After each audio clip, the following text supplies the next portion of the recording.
Oh, for some reason I'm having mental technical difficulties. I can't figure out what I did. I see that Jack requested. I requested too, but I can't figure this out for some reason. Let's see. I'm in my requests, and I'm just gonna cancel the invite. I'm gonna do it again. Add a speaker,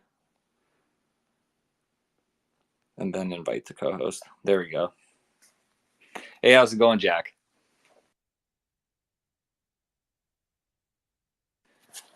Yeah, welcome everyone. Very excited to see you all. I'm really excited to speak with Jack here and hear more about Zen. I've been wanting to talk to Jack for a while. I reached out to him a couple days ago or so, and I hit him up today, and he said, "Yeah, let's do it in like an hour or so." And I said, "Oh, okay, maybe in a couple." And he said, "Sure." So yeah, here we are. I'm really excited to hear all about Zen. I'm sure that you guys are as well. I know lots of guys in my community are very bullish on Zen and the future of Zen. So yeah, how are you doing today, Jack? Hey, how's it going? How's my audio? Yeah, your audio's it's very clear.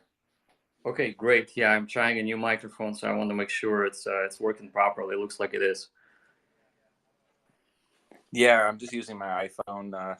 I should probably be using a Shure SM7B or something at this point, but I seem to always just walk around when I'm talking. So Well, I don't think you can plug it in into into the iPhone. That's the problem.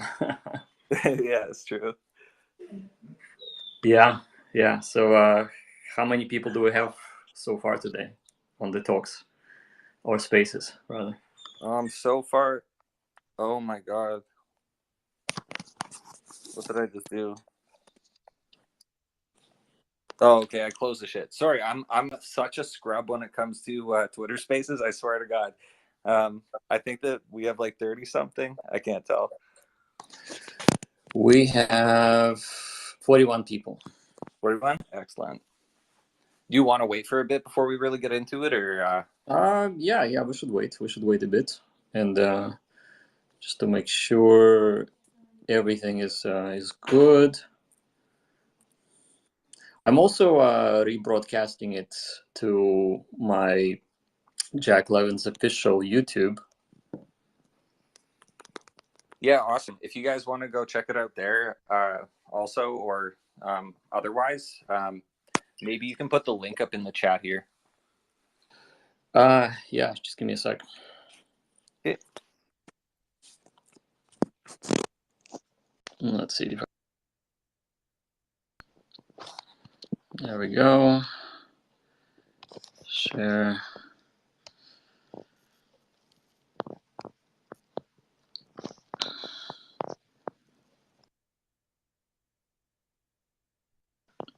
All right. You see it. Or sorry, what was that?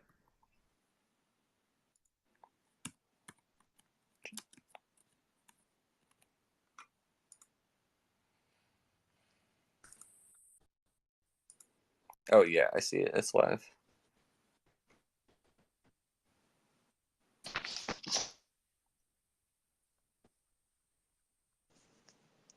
Yeah, if you guys want to watch this on Jack's YouTube channel, it's Jack Levin Official with spaces in between it.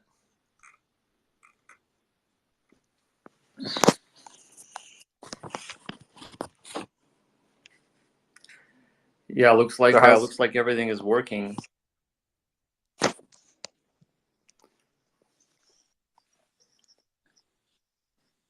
Yeah, my Telegram group has tuned in, and they're confirming that we have good sound and everything. So maybe we can get started. okay? Awesome. Yeah, maybe you could give like some background information about yourself and your experience, and yeah, I'm sure everyone loves hearing that, especially your work at Google. That's super dope. I mean, that's just something that really stands out compared to anyone I really see in the space for the most part. And yeah, when I first heard about you personally, at least, it was in the Bag Builder group. And I think Benjamin reached out to me and said, like, hey, if you want to come check this out, Jack Levin's in there. He's going to be talking about the Zen project the day after you're doing an AMA there. And the moment that I read the white paper, I was like blown away. Yeah, thank you for that. Yeah, so just a quick summary about myself. I was an early Google employee, 99 to 2005. I met Google founders at Stanford. They recruited me to work at Google, and I worked there for about 5 years. Before Google, I was doing a lot of open source. I did a lot of programming for the early web, circa 1995. Uh, was playing with Linux, very early version, 0.83b when it just came out. So I had my 486 PC set up with Linux, and I was, developing some things on Linux. So been in open source for, I guess it's almost 30 years now, or maybe 30 years and change. So Google and I had very good synergy because of open source, and Google was really just building interesting things with Linux. So we were a good match. After Google, I went into the startup world, and I founded some of the pretty popular startups, I would say, at the time. ImageHack.com was serving images for MySpace.com. I think at some point we were serving maybe a quarter of all images to MySpace.com. That was um, before Facebook too. So Facebook was not even, on the radar. Uh, ImageHack.com still runs. You guys can check it out if you want. It's ranked 165 in the world, above Time.com and various other websites. Afterwards, I started working in the B2B space. I had partnership with Twitter. I was serving Twitter images, or we had infrastructure to run images with Twitter for at least 2.5 years. Was working with Nordstrom.com, which is a major retailer here in the United States. Was doing product images and doing all kinds of image optimization stuff and cloud work. In 2010, 2011, I started mining Bitcoin. So got into Bitcoin, was mining Bitcoin when it was a dollar. And I always make this joke that I mined a bunch of Bitcoin, and then I sold it to Richard Hart at $30. Nice. That's And awesome. I don't think at the end neither one of us were happy with the trade. He felt he bought the top, and I guess I sold too early. So yeah, but been in the crypto space ever since. Just been doing research on programmable money and all what blockchain meant for the world. And just recently, I would say August 1st was the inception of my new project called Zen Crypto, Crypto for the World, or Crypto for the People.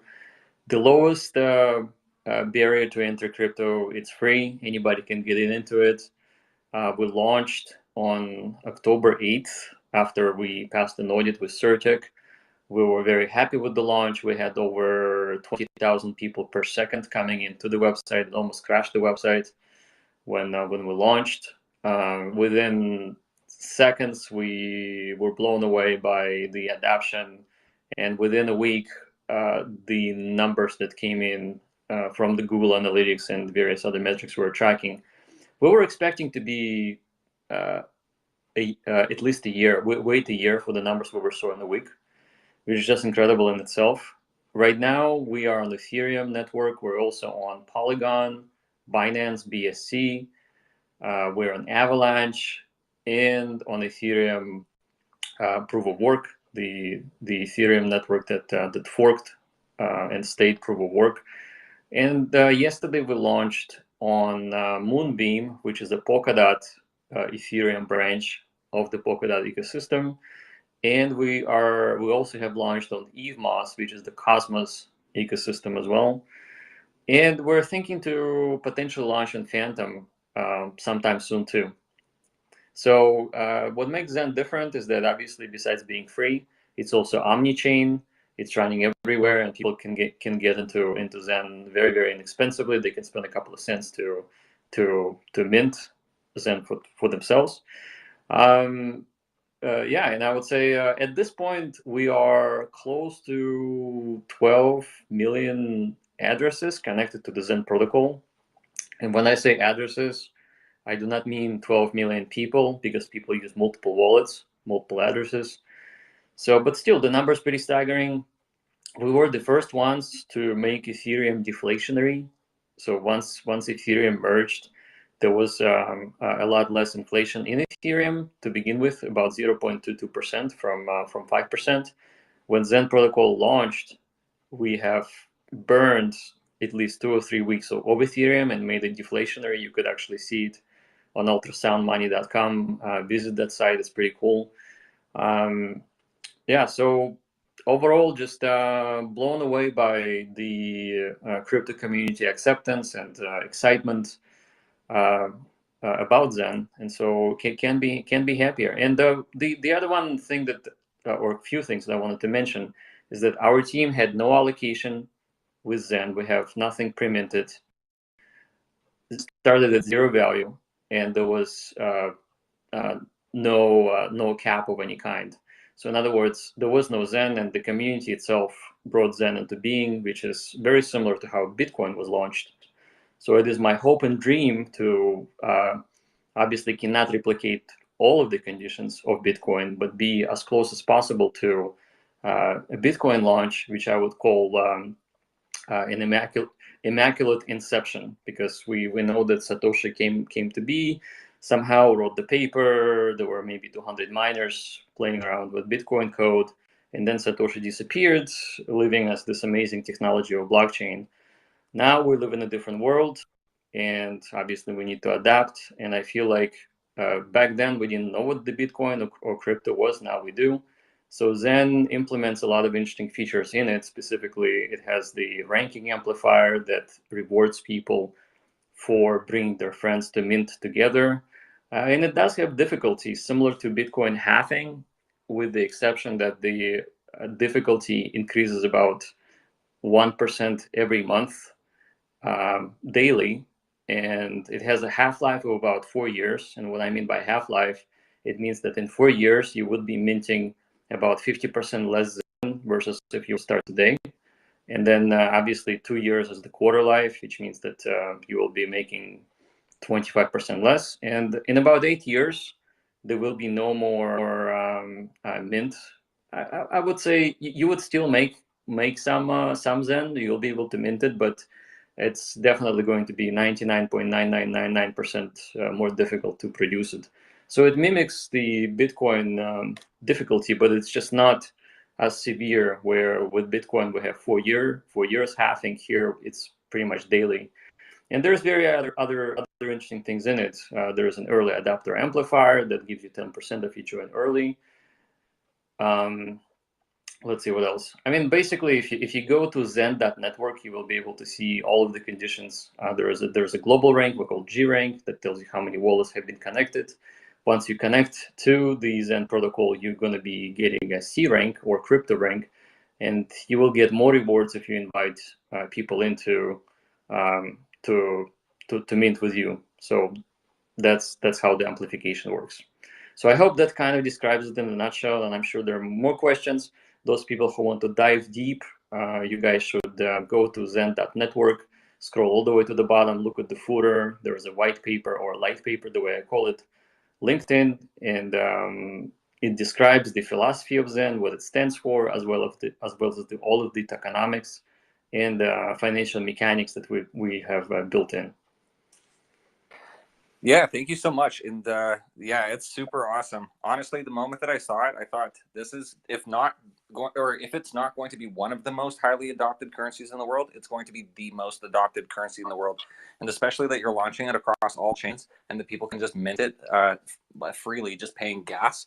I thought, okay, this is going to eventually, it's going to infinitely inflate, but then eventually it's going through these almost halvenings, like you described. And it looks like eventually it'll kind of reach this bottom, and then the buy pressure will build on the token itself. And I think it'll almost become more like a stable coin that's in basically everybody's hands, that everyone had free access to.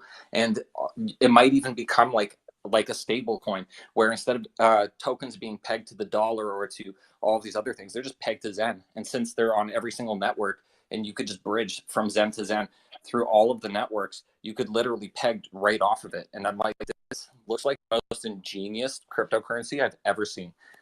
Maybe you could elaborate on that, because I think that this is going to be the biggest. I honestly believe it's going to be the most liquid token in the entire world and have the widest public adoption of any token. Yeah, I mean, of course, I mean, I wish I could claim that it was entirely my invention. The reality of the situation is, um, what all we did is we created an application on top of Bitcoin, and we added the components into it to act uh, with the first principles of blockchain. And so there's nothing new in it. There's some game mechanics that are interesting, but we are trying to reinforce first principles, which is self-custody, censorship resistance, open source, as well as the ability to send your economic energy cross border if you wanted to, or travel with your wallet anywhere you want, and have full access and custody of your money. And so it's pretty basic in its design. It has about 400 lines of code within the contract, and obviously it lives on Ethereum, so Ethereum secures it. Yeah, I mean, it's I have seen more complicated contracts and more complicated crypto than this one. I think what makes it stand apart is that it really just aims to become people's crypto. And I totally agree with you 100%. If everybody in the world ends up using crypto, that I wish it would be Zen, because it is the friendliest one, it is the easiest one to get, and yeah, I mean, super excited to adapt the 96% of the world that hasn't been into crypto yet. Yeah, like your vision for this as well. I'm just curious, or your own opinion on what it is that you've created. Do you believe that the world will actually massively adopt this?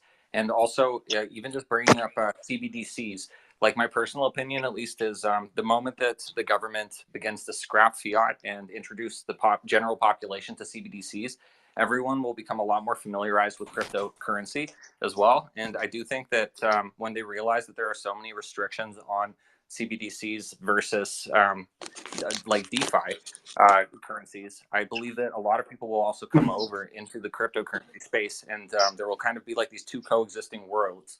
And I could really imagine them being one of the pinnacles of this DeFi space.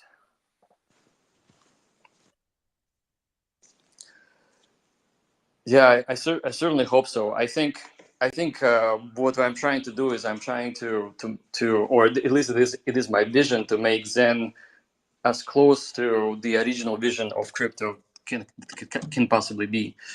No bells and whistles, just very easy to mine, very easy to mint. You kind of like become a virtual miner, if you will. So you're not mining with electricity. You're basically mining with just participation. So I call this protocol proof of participation, not proof of work and not proof of stake, but it is your participation that actually makes the whole thing work.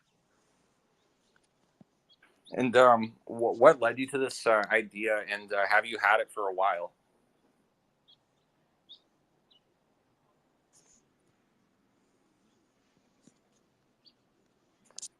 Oh, sorry, Jack. What led you to the creation of Zen and implementing it right now? You hear me? I feel like it was. Oh, yeah, I can hear you.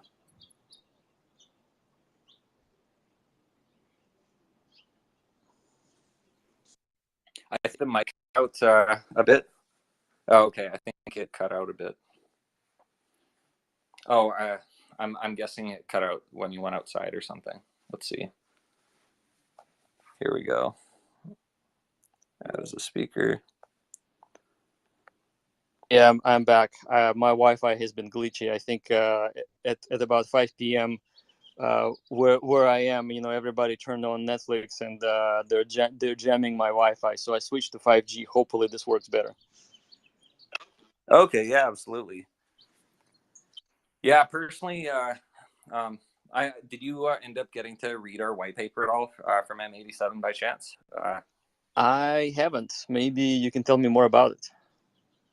Yeah, absolutely. So I, I won't get into our entire ecosystem that we're building and all the tokenomics, but I'll say that the way that we built our tokenomics, essentially, we're creating a DAO, and there's a very fair voting system in it. And what our DAO essentially does is it extrapolates service fees from various applications that we're building outside of our own like token ecosystem, so that we're not actually feeding the DAO's treasury like a Ponzi. That way, we don't actually have to centralize ownership on our token. Rather, we can focus on the actual building of tools that help further public adoption of cryptocurrency. And we can completely eliminate any aspect of gatekeeping. And because of this, we can just openly discuss other currencies and really give praise where it's due. So, I mean, some of these applications that we're creating, though, which is more interesting to me, one of them is Horizon.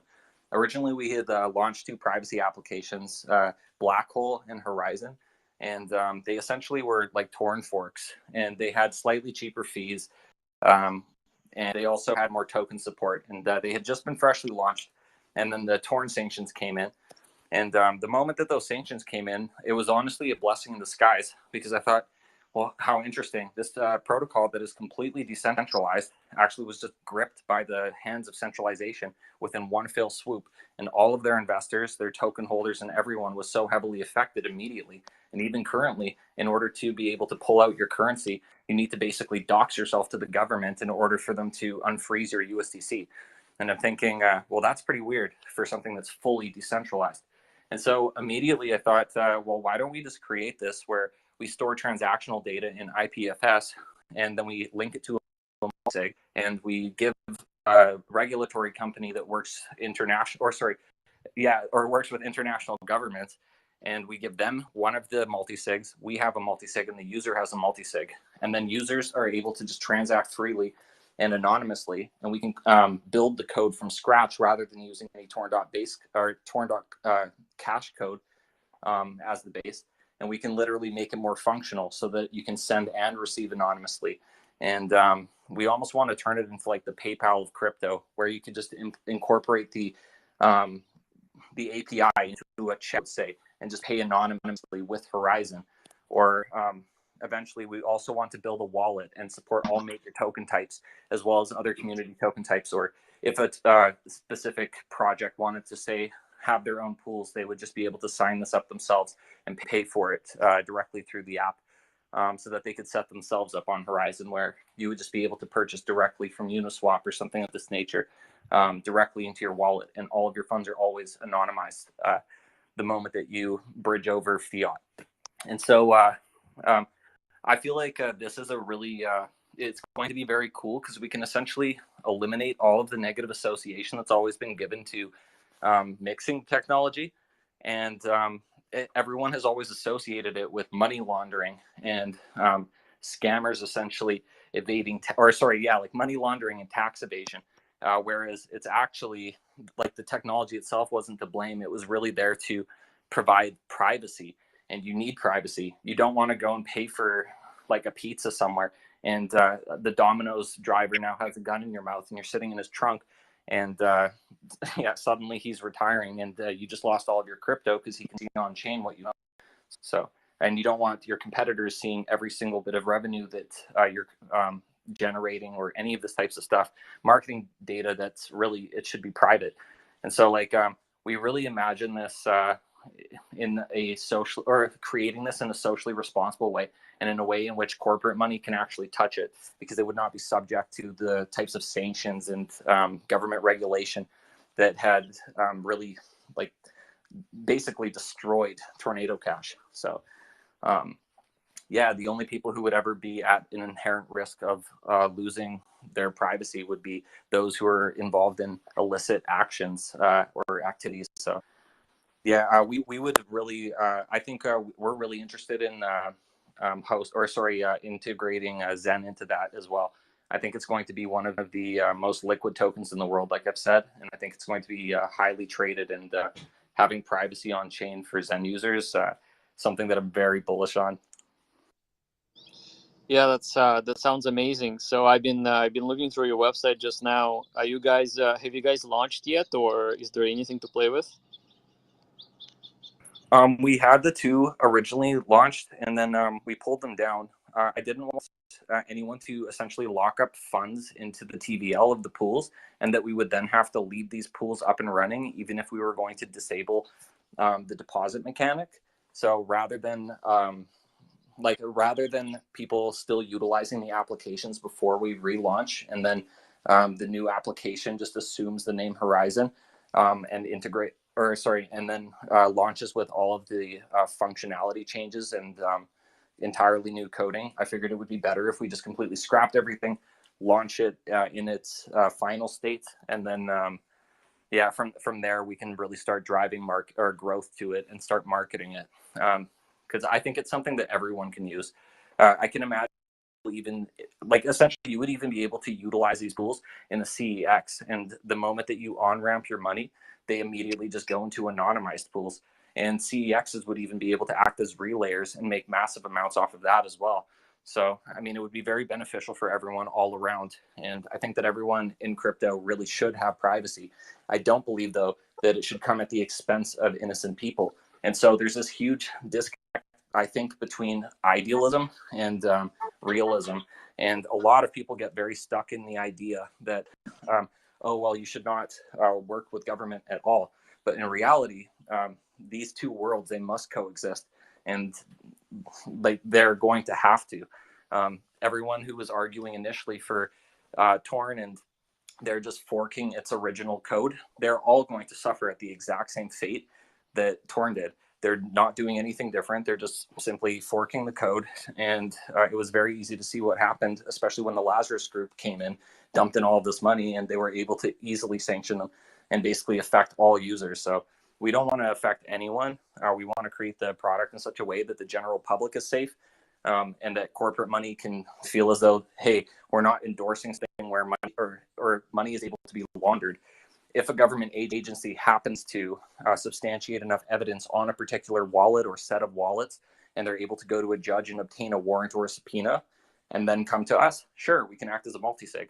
It also is beneficial for the user because we can automate that we will always act as a multisig for the user's signature. And then if they're accessing or if they're attempting to access their own transactional data through our user interface that we'll build, they would be able to just simply request it, and any of the wallets that the shielded key had ever touched would then have access. You would be able to check all the transactional data in case you needed it for taxation purposes, let's say.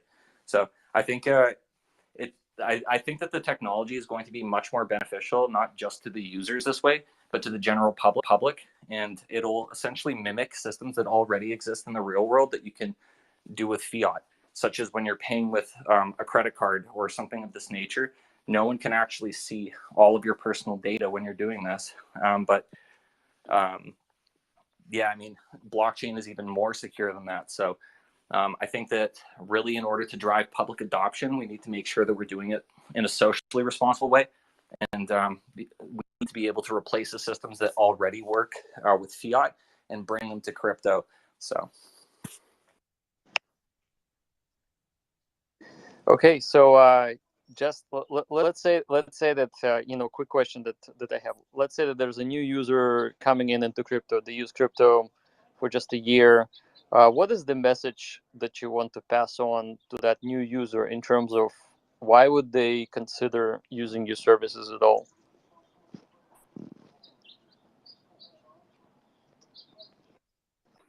The same reason that they would the same reason that you would spend money via a bank account or something of this nature. Things that, even if they're tied to you, there's no actual data that's being gathered from you directly. No one can actually see your the amount of assets that you have in your account. So let's say that this new user happened to also have a sizable sum of money. It would be no one's business what it is that they were doing. And or say even a developer. Let's say a developer had created a project, and this developer had become enriched by this. But if this developer happened to want to sell some of their assets, and they wanted to use these responsibly to even build further, there would be people in the community who hypervigilantly watch these wallets. And if this money was to move at all, people begin speculating as to what's going on. And when people are able to speculate on money without there being any backstory and or anything like that, it can often generate, a lot of FUD. Essentially, it can generate ideas, or sorry, it can essentially generate negative. Oh my God, I'm so tired today. Um, I'm very tired. I apologize. Yeah, no. But yeah, where people are essentially looking at something and it damages the brand. For example, we're looking at, say, SHIB or something, and any of the whales even that move their SHIB around. The moment that the SHIB moves, people write entire news articles about it. It's actually crazy, and you'd have to think like, wow, I would be paranoid as hell if I was just moving my funds from one wallet to another, and people wrote entire articles about it. Like, I think that everyone would really. I think everyone benefits from privacy. I don't think privacy should.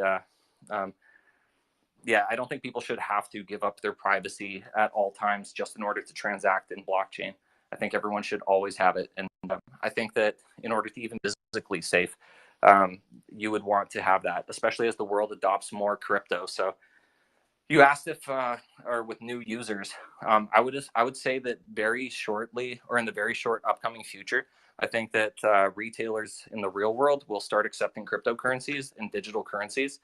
And at that point, if someone was using a card that was tied to an account where others are able to see their exact assets, and that person happened to have something sizable, or maybe even that person was just feeling greedy and felt like they could take advantage of another person, that person might not want another individual to see that. So I think having all funds privatized at all times is the way to go. And I think doing it in such a way that the government also isn't sitting there just allowing um, criminals and people laundering money just rampantly running about in order to provide that privacy, makes it something that is sustainable and socially responsible.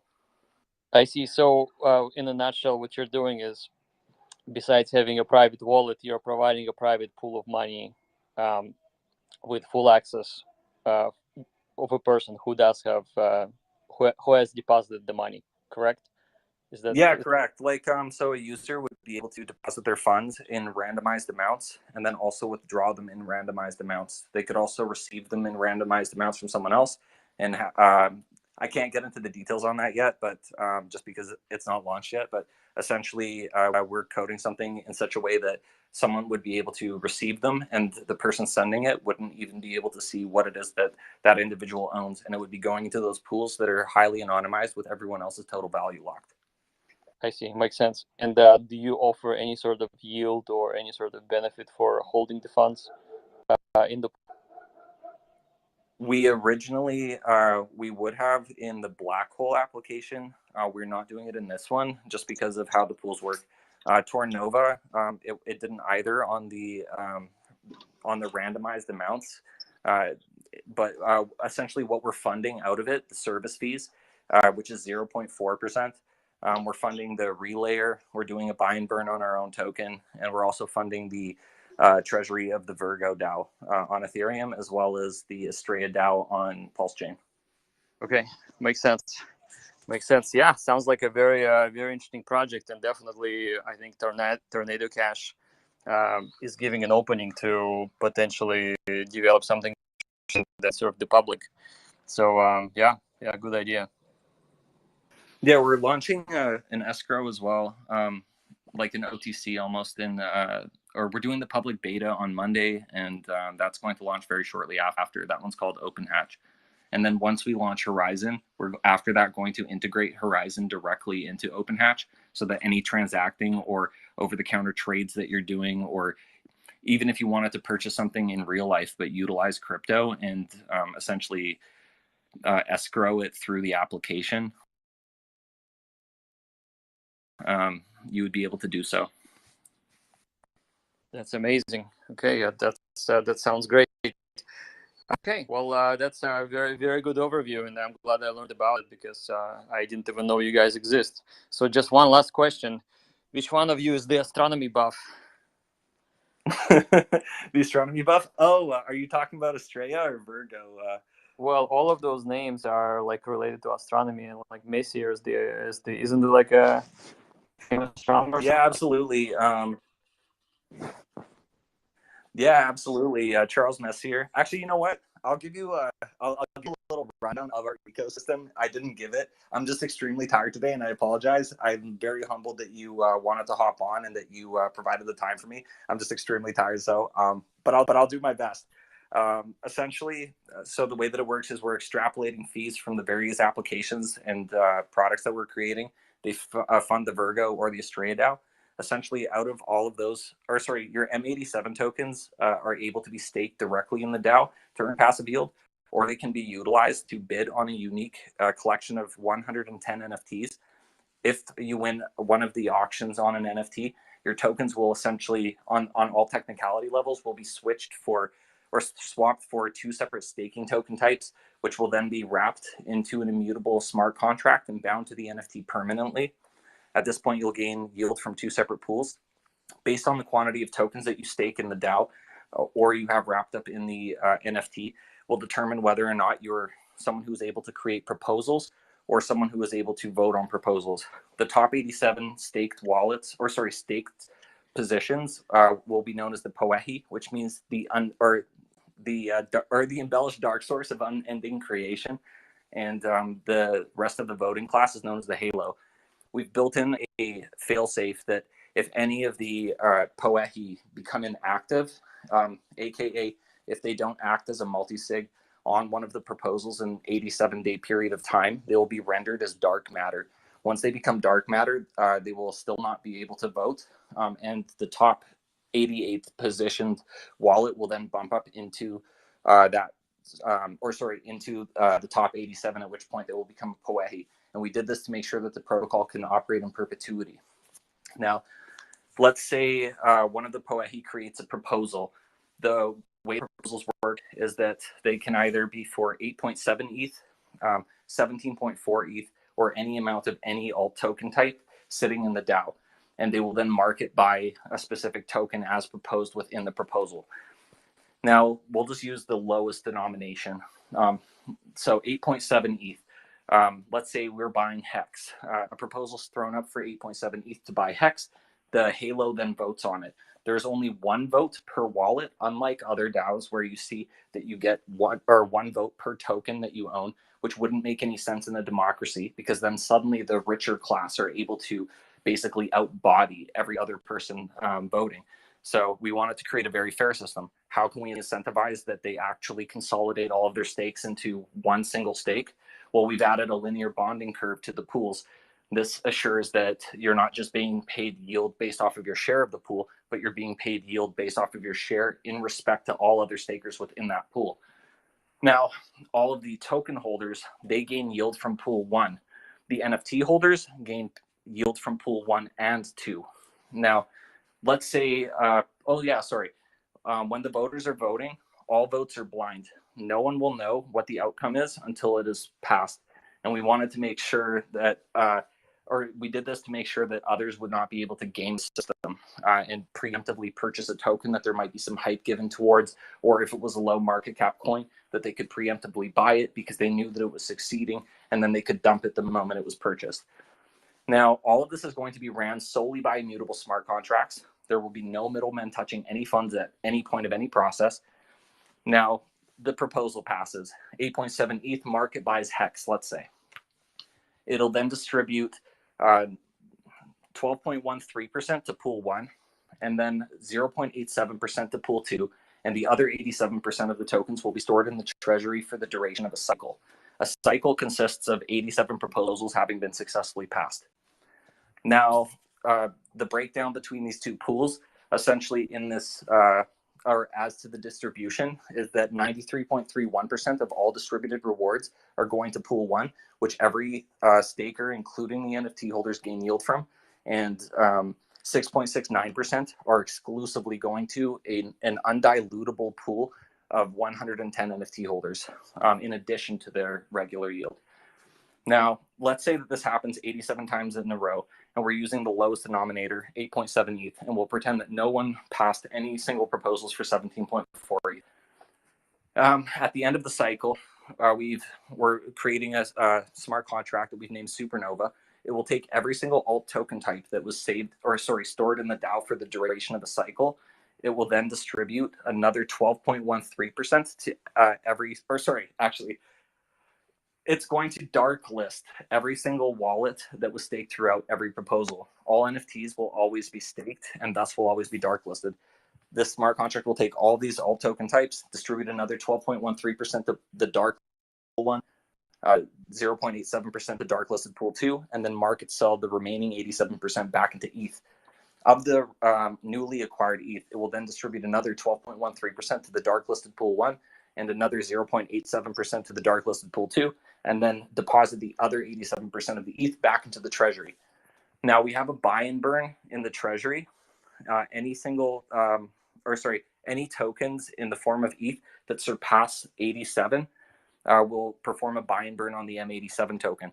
So if we're using the lowest denominator, 8.7 ETH on all of the proposals, and we're distributing 13% off of every single proposal taking place, and at the end we distribute another 13%, and of what's remaining, another 13%. Let's pretend every single token that we voted on through probably the most fair voting system I've ever seen in the world traded sideways the entire time, and they never gained any value. You're talking about 498.42 ETH being added to a treasury that can only contain a maximum of 87 tokens. So even if the treasury had been broken down to absolutely zero ETH, we would still be talking about a 411.42 ETH buy and burn taking place on the M87 token. So we basically hard-coded a benevolent whale directly into the mechanics of the DAO. And since the actual value in the treasury doesn't come from our holders, we're not relying on basically convincing others to purchase our token. We can just objectively look at other protocols and other projects and vote on those if we do think that these are in our best interest as a community.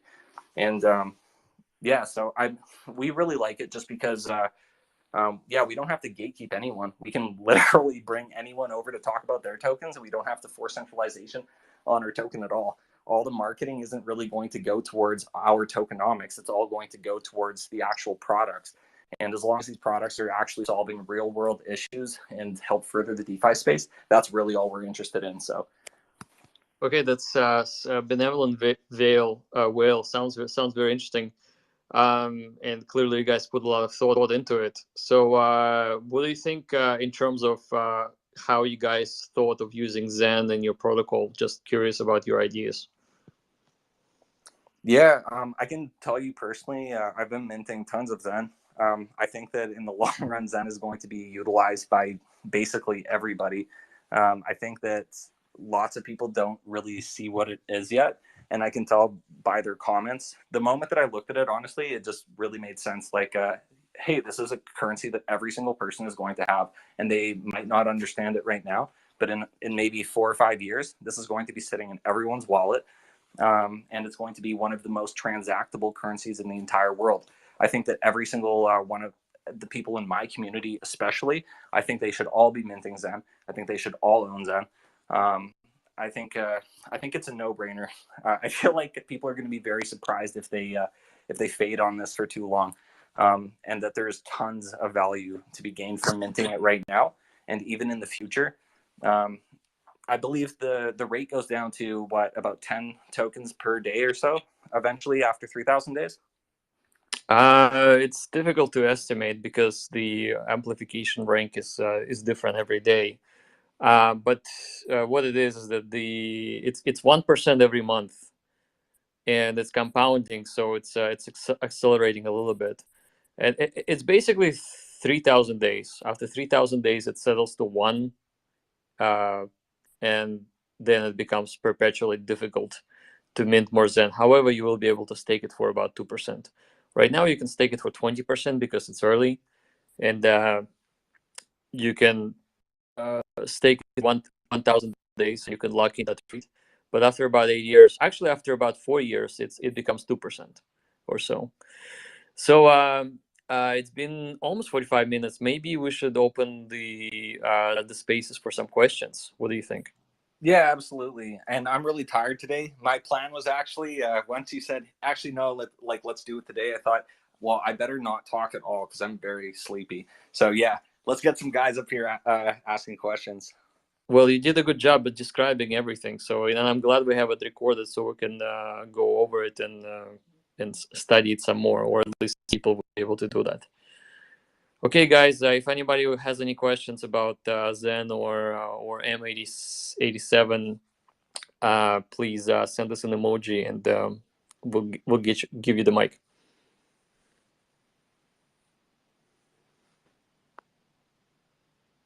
Yo, Nico, there's no way that you don't have a question of some kind. Get up here, brother.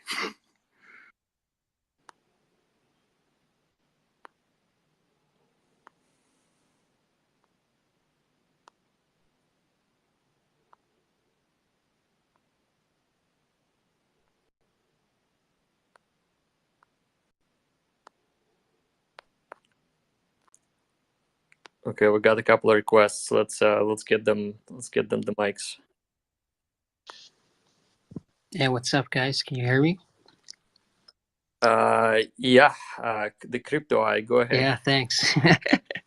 It's Nico from the M87 community. So, while everyone was, planning to mint and all of that, I was actually out there hunting and buying a lot of ENS domains that are related to Zen. So I'm holding a couple dozen really nice Zen ENS domains. But yeah, my question is, I think Hexken here asked you right before it cut off for you and you came back. He pretty much asked you like when this idea was born. The whole Zen idea. Like, when did you think about it, and maybe more so. Yeah, you're right, Nico. I said, like, how did you come to this idea, and what made you want to launch it right now? Yeah.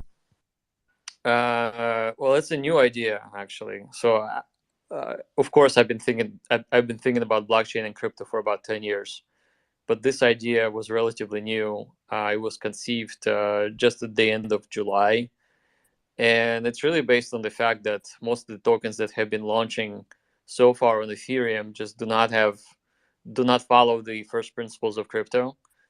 So I just wanted to uh, launch it rapidly and just give it to the people. So I wrote the light paper, published it, opened up the source code and made it open source, and the rest is history. So yeah, that's kind of like the genesis of it. So nothing really special. Just had the idea, thought about different type of the game mechanics inside the protocol, and I think really spent quite a bit of time explaining what it is, and that's part of the success at launch, is that a lot of people knew what it was, and so they jumped on it. Yeah, thanks. And I had just another question. I know, even when I joined crypto, it's really hard to, know to where to start, create wallets, and people need to mint their Zen in wallets. But are you guys planning on let's say having a user interface API on your website where people can pretty much mint by buying with their credit or debit card, and then they can extract those mints they made with their debit card? Because I think there's still this, I know you're trying to reach the 96% people that are outside of crypto, and most of those people are still only they own a debit or credit card. So it's still this entry to create a wallet and whatnot. So have you guys been thinking about that, how to minimize that? Yeah, certainly. So I would say that it is very likely that we'll be engaging different partners to create a better on ramp for Zen. But excellent question. Uh, right now, we're looking for more Zen adoption. So we're looking for everybody out there who's writing code or doing any sort of development in the crypto space to use Zen and give it more utility. So, and of course, given that likely we're going to have the quite the adoption is going to be quite large. So we'll have a lot of marketing potential. So we're going to be helping the newcomers or people who are just developing something new to be more exposed to the Zen population, or the way that I would say Zen world. It's a good question. So we have a few more people, I think, requesting. Hey, Jack, I had a quick question. Yeah, go ahead. So Jack, just wanted to understand and prick your brain. I'm sure. I mean, I understand that the community is working on building on stuff on top of Zen. But is there something that you and the team are personally working on that we can expect? Maybe, is there an idea? Is there something that you are personally thinking on building on top of Zen?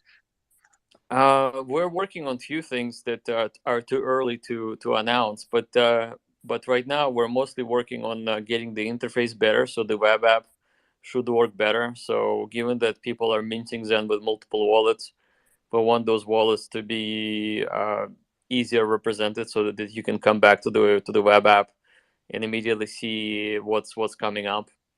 We want to build in calendar integration, something like that.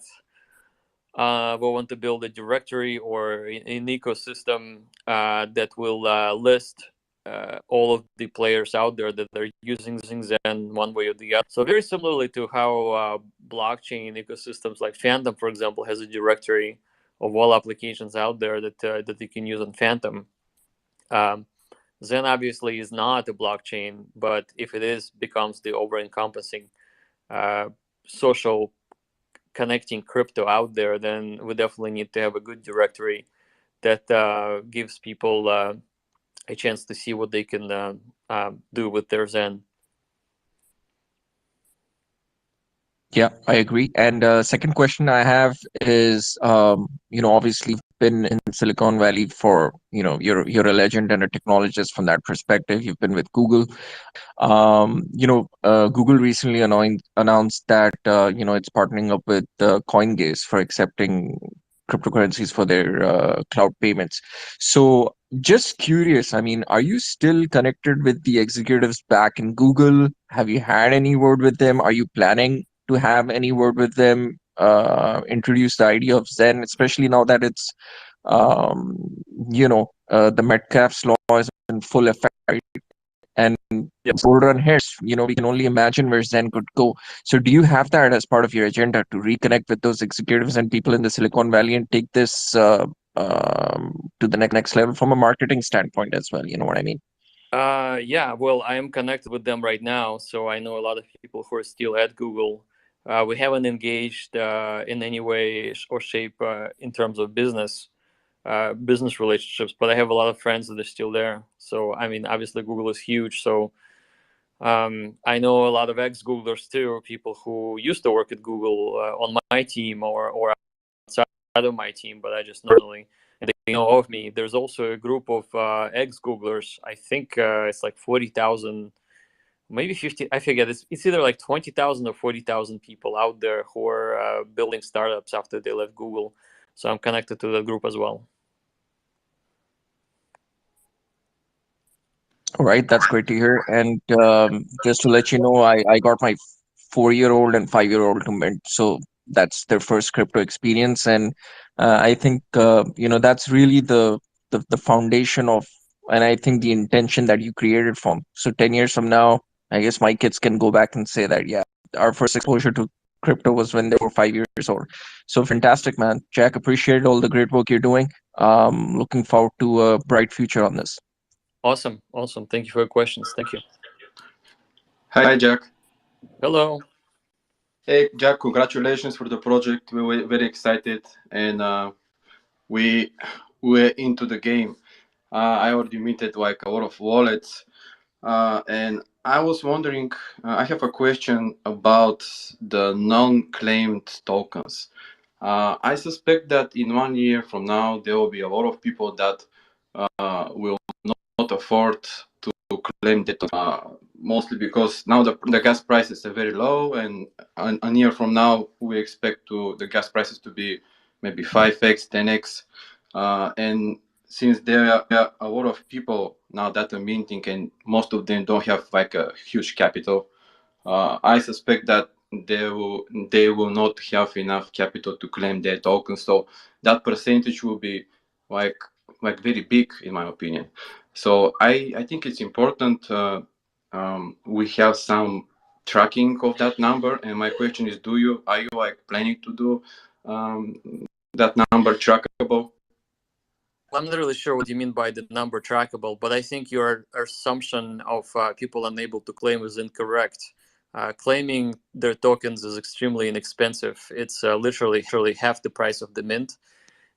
But even if the gas price goes up times 100, what will likely happen is that due to the gas price being higher, the new mints starts for Zen will actually cause Zen to appreciate in value. So I could totally see somebody building a DeFi protocol that lets you borrow Zen and then use that Zen to actually convert it to Ethereum and then mint and repay Zen.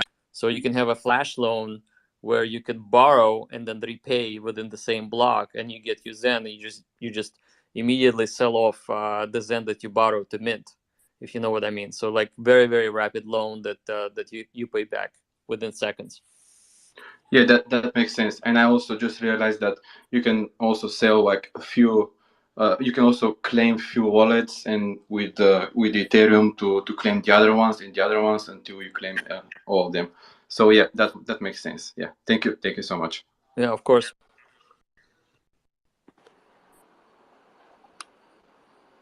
Jack.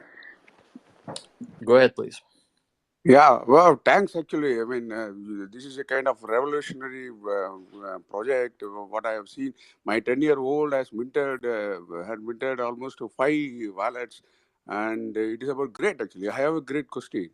And what about the maths behind the Zen? That means now it is 5 digit. Whether year on year it will increase decrease in price value in terms of digits, and is it better to mint in a DC point, or is it better to climb now and stake? Which will be the better way actually?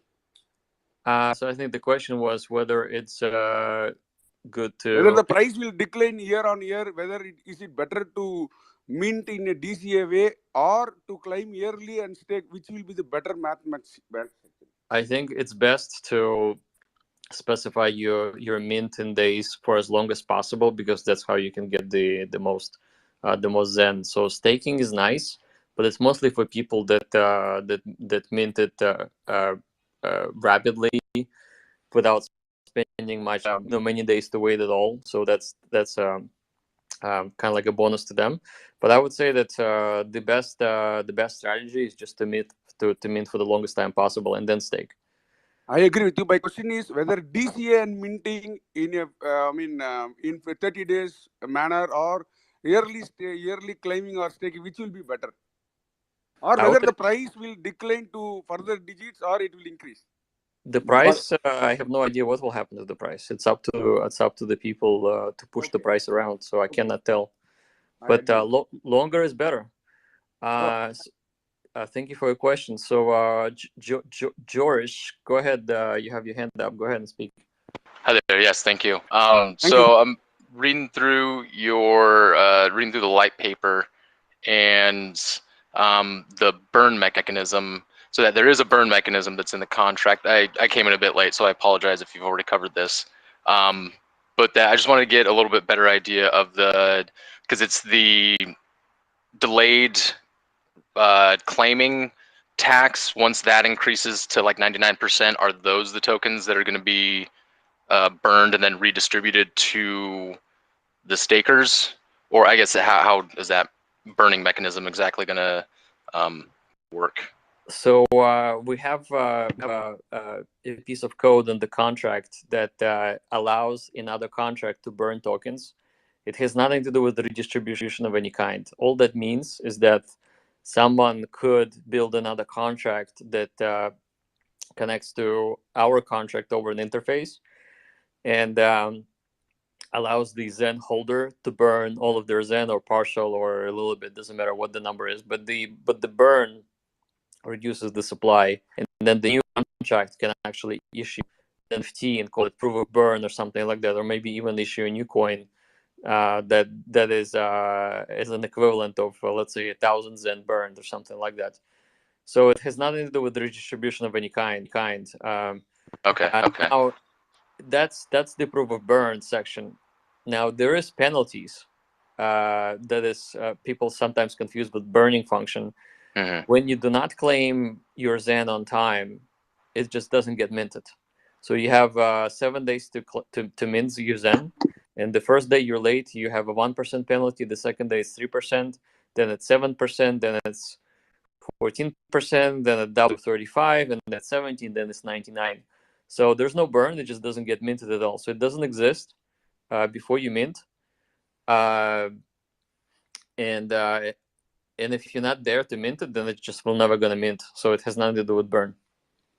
Okay. Okay. Yeah. That makes great sense. Thank you for that. All right. Yeah, so basically Horizon, which if we were anonymizing Zen, it would burn 0.1% of all of the volume of Zen passing through it. I think I forgot to mention that. It's probably a pretty big fact, but yeah, it would burn 0.1% of all of the volume of any transactions taking place with Zen Horizon. Okay, good to know. Thank you. Yeah, no problem. Shivolution, do you have any questions by chance? I see you sitting there looking all shibby.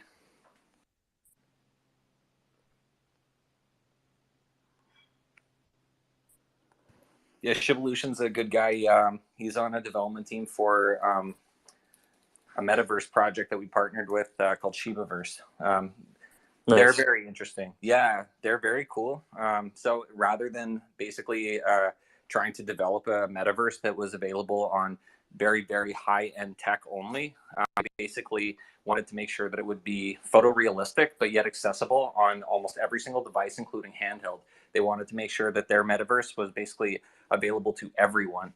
And so I thought it was a very interesting play on the metaverse. And after talking with them, I just felt like our ideals and our ideas of the world really like they clicked, and we just really resonated with one another. And so they will be one of the metaverses that will essentially they will incorporate Horizon into their metaverse so that users are able to transact privately within it.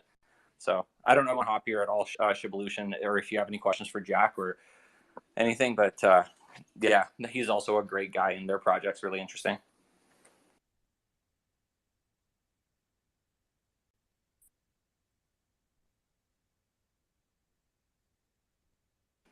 Well, does anyone else have any questions for Jack? One thing I just wanted to say, I just thought of that the smart contract owner for smart contract on Evmos, they get, what is it, 0.5% of every transaction of the interaction with their smart contract. So like if you get a smart contract tracked on Evmos to start burning Zen, there's probably a couple things you could do with that. Just an idea, just thought. Okay, yeah, I'll definitely going to investigate. DM me any sort of documentation on that.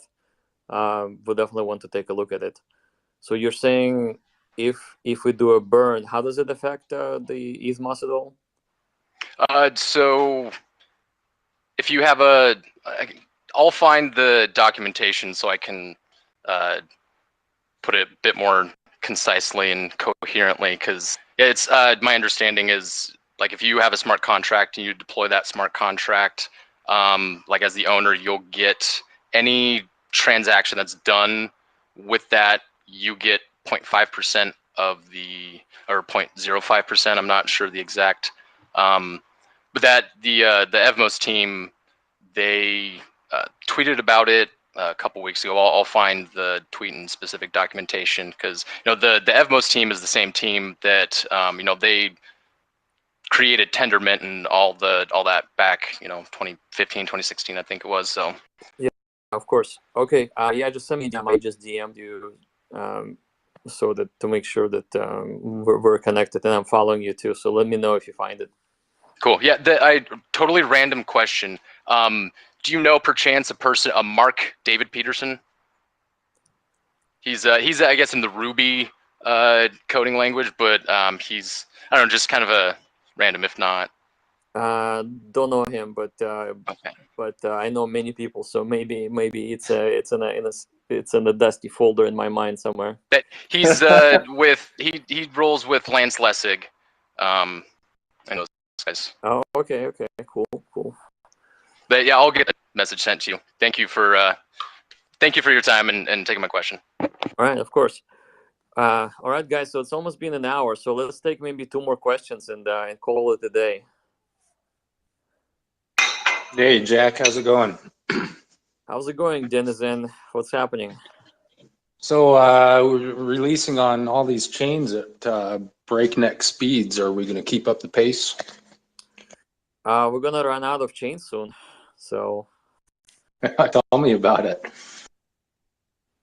yeah, well, I think the goal was just to expose Zen to as many people as possible, and the strategy is definitely working. Yeah, actually, I have a couple of questions. The first one would be, how many exchanges did Zen list on within the first 24 hours, if you happen to know that off hand? I think it's 5 or 6. So I know that EMEXC jumped on it right away, and I didn't talk to them at all. Someone has alerted me that this is happening, and I'm like, well, there's nothing I can do. The only thing I can do is check whether the contract is proper. It was proper, so they pinged me. They're saying they're listing, and I said, go ahead, let's see what happens. And soon after, pretty much every exchange outside of the United States reached out, and they said that they're going to be listing too. And then they listed the rest of the Zen tickers on Polygon and Binance and everywhere. Yeah, that's so awesome. Next question. How awesome would it be if someone could just use their Horizon app once it's fully launched and it's all fully audited to just literally anonymously mint and anonymously claim directly from your protocol? I think you guys should do it. Yeah, I think that's going to be awesome, actually, because minted anonymously and then anonymously in your wallet from there, and then all transacting going out completely privatized. I think that's going to be super dope. Yeah, I really appreciate you hopping on here, Jack. I apologize that I've been so tired and less well spoken than I normally am, but I appreciate you really diving in deep, and especially in that first little bit there. You basically covered almost anything that I could have even asked you a question about, and I didn't prepare any questions or anything, so I was like, oh shit, what is there to ask him? Like encyclopedia of knowledge. So I really appreciate you, and you're such a humble guy. I think this is going to be something very, very big, like bigger than people can even fathom, and like maybe even bigger than you yourself fathom. Like you setting this into motion, I think that this thing has grown legs of its own. And I kind of feel like you're that special guy that really sees these things, and you have true vision. And I think that this is something very big. And this is, even as explosive as it is right now, I think that these are just very humble things. And that in 4 or 5 years from now, this will literally be sitting in everyone's wallet. And things will be pegged to this, and it will be more stable. Like this will be like a stable coin that continuously gains value, and it will be true value that was created by the people, not just out of thin air by some Federal Reserve Bank or something of this nature, where it's all just based off of piggybacking off of our labor and the promise that we will repay debts that there simply is no actual currency to pay it back with. So I'm really excited about what you've created. I think this is one of the most beautiful things I've seen in crypto, like ever. Yeah, really appreciate you, Jack. Yeah, thank you. Best project I've seen ever since getting into crypto. Yeah, well, I know you said that you're tired, but I'm really curious how you sound when you're rested, because so far you've been, on a roll. So I'm not feeling any sort of delay in your thinking at all. So it's It's been a great conversation so far, and yeah, I totally agree that it's only been about a week. And what's really interesting and humbling in the same time is that almost $10 million were spent on gas for the currency that or did not have value to begin with, and the world is getting together to mint it together. So it's very interesting. It's very beautiful, and I think if this starts any indication of the future, I think we have a very bright future ahead of us. Yeah, absolutely. I agree. I think it's very bright. Some people I've noticed in their comments that seemed almost pessimistic. I can definitely tell that these people haven't really taken a good look at all, or maybe aren't connecting the dots. And I would really encourage everyone to really look at it deeply and to also compare this to Bitcoin. And as Jack was saying earlier, he was comparing it to almost like virtual mining. Honestly, even just clicking on it reminds me, and I'm just using Richard Hart as an example now, his all of his conversations where he even talks about minting back in the day, essentially his Bitcoin, where he was mining by clicking an executable file. And and regardless of whether or not people are botting it right now, the botting would almost even be similar to mining with a mining rig. Like none of these things are going to actually matter. So all of these people are really focusing on the wrong thing that have been looking at it in this type of a way. You're more than capable of, if you want to bot it, go ahead and bot it. I would say that that's the same thing as using a mining rig. Or if you want to do it manually because you're old school. However it is that you want to mint your Zen, go do it. And yeah, I mean, it does have true value. You are spending gas to do it, and you are actually bettering every single chain that you're on. I also think that there's other cool aspects to this as well. Like I think that Zen in itself literally stress tested so many different networks, and having minted on a whole bunch of different networks, like I've personally been able to witness as like the gas prices were just driving. I'm like, wow, this is experiencing a lot of load. Sometimes you can't actually even execute some of these mints just because it won't actually go through. So I think that this has been a cool experiment, and beyond that, I think it's going to be one of the biggest projects in the entire world, if not. Yeah, I mean, this is definitely a top 5 token. This is probably top 3, top 2. This will be used by everyone, and everyone can quote me on this in 5 years. This is definitely going to be in the top 5 in the next 5 years. And if I'm wrong, yeah, I don't know, bro. I'll quit doing what I'm doing. But yeah, I'm really happy and grateful. Thanks so much, Jack. Oh, it looks like Crypto Eye has another question or something. Yeah, can you hear me, guys? Yeah, I just want to give a shout out to people from the Zen community. It's DVNB. He's here in the Twitter space. You know, he's been one of the pillars in the community, just providing a lot of sheets and talking about a lot of game theory. Also wanted to give a shout out to Zensu. He's not here right now, but great guy. He's Swedish, as I am. And he has, you know, if you don't want to read the white paper, you could always go to Zenducation on YouTube, and Zensu will read it for you. So I can definitely recommend all those videos he has uploaded on Zenducation on YouTube. Great channel. Awesome. Thanks so much. Yeah. So, oh, sorry. Spoke with Zensu this morning. He went to sleep. Yeah. Yeah, I wanted to say thanks to everyone for coming out. Make sure that you go follow Jack. Go to zen.network and also go to faircrypto.org. And yeah, really keep up to date with what Jack's doing. He's always up to something revolutionary. And you definitely don't want to miss out on this protocol. And really, like you said, it cost you nothing. It cost you some gas. And worst case scenario, for you is that you got to learn a little bit more about blockchain, and you got to experience something that actually represented the first principles of crypto. So, but yeah, mark my words, this is going to be one of the biggest projects ever. I can guarantee you. But and that is financial advice. No, it's not, but it is. Anyways, thank you so much, Jack. Yeah, thank you for having me. Absolutely looking forward to working with you guys. So let's Yeah, absolutely.